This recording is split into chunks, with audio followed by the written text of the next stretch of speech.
Hello, my name is Antonio Middleton, and it's my pleasure today to present Al Whalen. How you doing, Al? Very well. Thank you, Antonio. Today we want to talk about the Trump account. Mhm.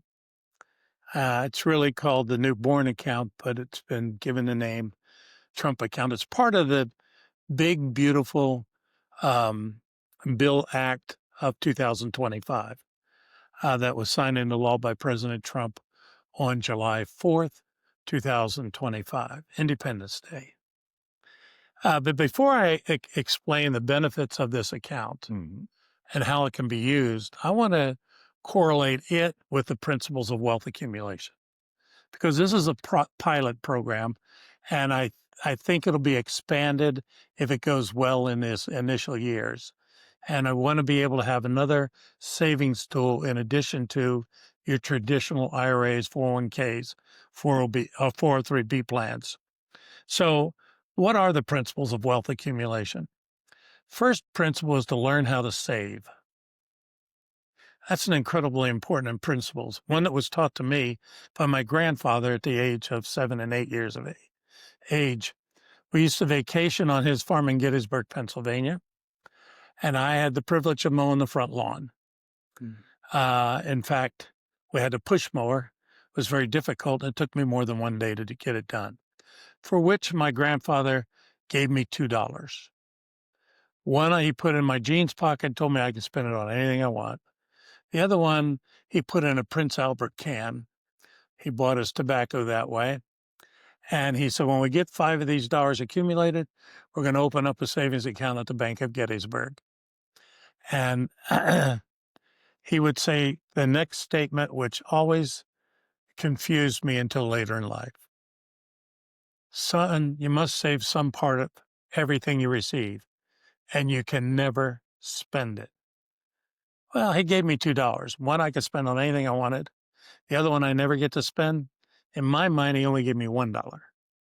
And but what he was trying to teach me is an adage that you save some part of everything you receive until the principal grows so large that the income that spills off of it is enough to sustain you in financial independence.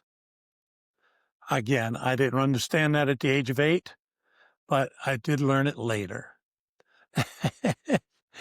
And a great book to learn about savings is called The Richest Man in Babylon. If you ever get a chance to order that book or read it, do it. It's a fun and easy explanation on the principles of wealth accumulation, how you should save some part of everything you receive and not spend it, and surround yourself with experts to help you accumulate. Um, the other habit, Christians have that when they do tithing. They're taught from an early age that a tenth of everything they receive belongs to the Lord, and that you save it. And they get in a habit of that. That's passed on from generation to generation. I'm trying to instill in people the principle of savings at a young age and seeing realization, hey, I got $100, but it's not mine to spend. Only 90 of it is, or only 80 of it is, whichever number you choose. And when you get paid, you'll only think, hey, it's not 200 or 100. It's only 80% of that or 90% of that. Develop that habit of good saving. Getting to the habit of saving, we apply the principles of wealth accumulation. There's 3 elements that compound your rates of return and give you a big nest egg at the end of life. The 3 elements are time, the next element is capital, and the third element is return on investment. All 3 are critical in the accumulation of wealth. I like to take the new tax law to illustrate how this can work. Let's talk about the elements of the new tax law. The newborn account, or the Trump account, is an account beginning in January of 2026 that the government will add $1,000 to that child's account free for every child born in 2025, 26, 27, or 28. So from 25 to 28 is the criteria, has to be a newborn. The newborn has to have a Social Security number, and the parents have to have a Social Security number because they're opening a custodial account.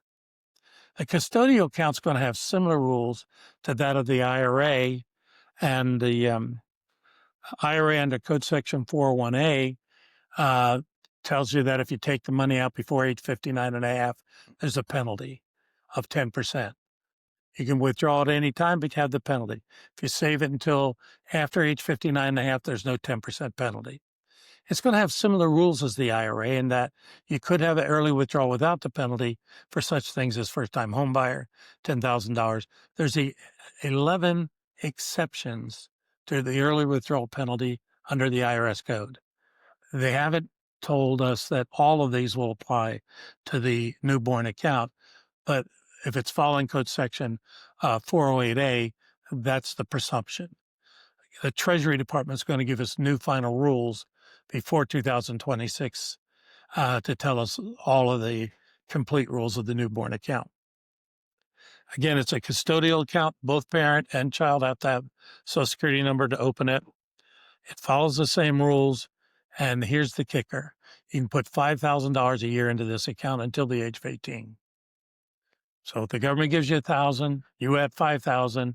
The first year you can kick off with as much as $6,000 in this account. And the $5,000 doesn't have to come from the parents.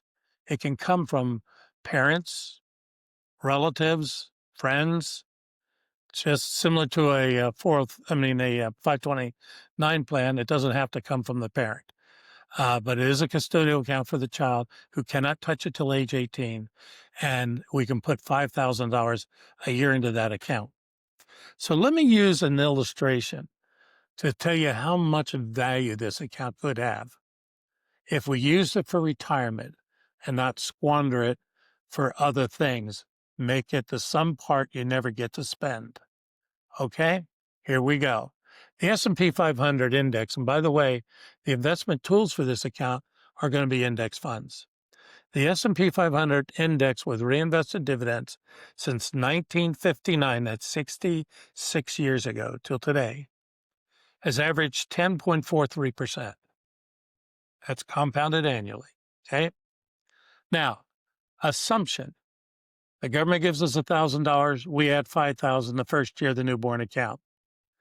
We get 10% rate of return for 65 years. That accumulates to $490,371. Let's say we didn't start that at the newborn level. We waited till age 20 and did it. Instead of $490,000, we could only accumulate $72,800. Big difference, time and money. Those extra 20 years of compounding are huge. Another illustration.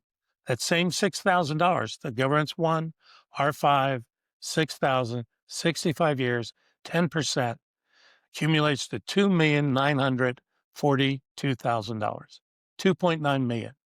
Now, you're excited about that number? I'm excited about that number. But let's be realistic. There's something called inflation in the world, and the historic average of inflation is 3%. So even if we're getting a rate of return of 10, we're losing 3% for purchasing power under inflation. So we're really netting 7. So the 7% on 6,000 for 65 years is only 437,000, not the 2.9 million. The purchasing power of that 2.9 million, 65 years from now, is 437,000. Or excuse me, 487,000. So let's run an illustration. Let's say just 3 years, the first year, second year, and third year, we add 5,000 into this account. The government gives us 1 in the first year, 6 the first year, 5 the second, 5 the third, just 3 years. We don't have to fund it all 18 years. Well, let's just see what that would do under the principles of wealth accumulation. In an index fund like the S&P, averaging 10%, here we got it. 6,000, 65 years, 10%, 2.9 million. Today's dollars, 487,000. 5,064 years at 10%, 2.2 million. Today's dollars, 379,000. 5,000 at 10% for 63 years, 2,026,000. Purchasing power today, 354,000. So after 3 years, the real numbers accumulated is 7,197,000. In purchasing power, 1,222,000. Now you'd say, "Hmm, that's not bad. What can you do with 1.2 million today?" Well, if you just took an investment, remember you're getting the 10%, and you started your retirement and pull out 4%, that's 49, that's 4,000, excuse me, $48,895. Call it 49,000. If you take out 5%, 61,000. Remember, you're still accumulating at 10. You're only withdrawing 5. Could you take out 6? Sure. So we're anywhere between 50 and 65,000 a year in retirement income for the rest of your life. And it's still growing at the rate of inflation because the portfolio is still growing. So you're getting a rate of return each year a little bit higher than that. Is that enough to sustain your retirement? For most people, no. Some people getting $60,000 a year for the rest of their life, adjusted for inflation, would be wonderful, but not for everyone. Okay. But the beauty of this thing is the Trump plan is available for newborns under the new law, and you need to learn the principles of wealth accumulation through saving some part of everything you receive, like my grandfather taught me. Yeah. The big, beautiful bill act is enormous in scope. And this is just one teensy element of that act. Because it is so broad in scope, we'll be bringing you more podcasts explaining that new tax law. Our tax department is very knowledgeable. We put out monthly letters. If you're interested, contact our office to get on our email list. Thank you. Thank you, Al.